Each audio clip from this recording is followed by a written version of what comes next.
એક એવો ઓલરાઉન્ડર કે બેટ પકડે તો બોલરો બી હતા અને બોલ પકડે તો બેટ્સમેનો બી હતા. એ ઓલરાઉન્ડર છે આન્ડ્રે રસલ. રસલે આઈપીએલમાંથી રિટાયરમેન્ટ લઈ લીધું છે. રસલને કેકેઆરે રિલીઝ કરી દીધો હતો.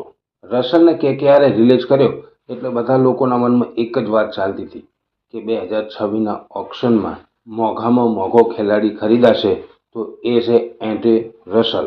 પણ રસલે આઈપીએલમાંથી રિટાયરમેન્ટ લઈ લીધું છે અને રસલનું કહેવું છે કે હું કેકેઆર માટે રમ્યો, કેકેઆરનો પ્રેમ મળ્યો એ બદલ એમનો આભાર. હું બીજી કોઈ ટીમ તરફથી રમવા માંગતો નથી એટલે હું રિટાયરમેન્ટ લઉં છું. અને કેકેઆરે પણ સારું કામ કર્યું છે. રસલને પાવર કોચ બનાવી દીધો છે એટલે રસલ કેકેઆર સાથે જોડાયેલા રહેશે. એ પણ જેવા કોચ, પાવર કોચ.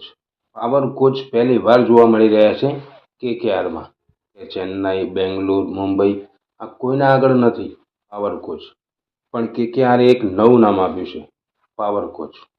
કેકેઆર માટે રસલે 2593 રન બનાવ્યા છે, 122 વિકેટ લીધી છે, 2 વાર આઈપીએલમાં ટોપ પ્લેયર રહ્યા છે 2015 અને 2019માં.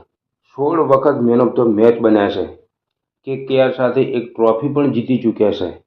એટલે કેકેઆર સાથે રસલની ઘણી બધી યાદો જોડેલી છે. એટલે એ બીજી કોઈ ટીમ તરફથી રમવા માંગતો નહોતો. રસલ કિરણ પોલાર્ડ જેવું કરશે. આઈપીએલમાં કોચ તરીકે ભૂમિકા ભજવશે અને બીજી જે લીગો ચાલી રહી છે એમાં જઈ અને ઓલરાઉન્ડર તરીકે રમશે.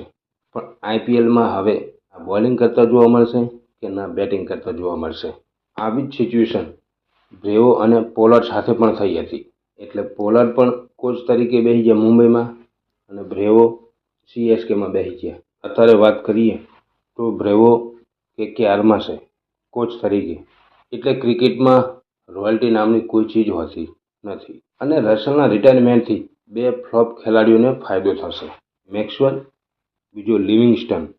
ગુરુ બધી ટીમો ઓલરાઉન્ડર પાછળ પડશે અને આ 2 ખેલાડી ફ્લોપ છે. તે છતાં આ બંને ખેલાડીઓ આઈપીએલમાં ખરીદાશે અને મોંઘામાં મોંઘા ખરીદાશે.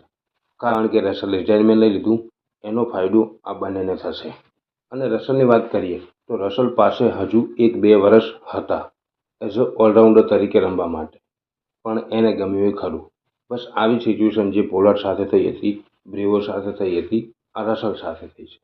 તો મિત્રો તમારું કહેવું શું થાય છે કોમેન્ટ કરી અને જણાવજો.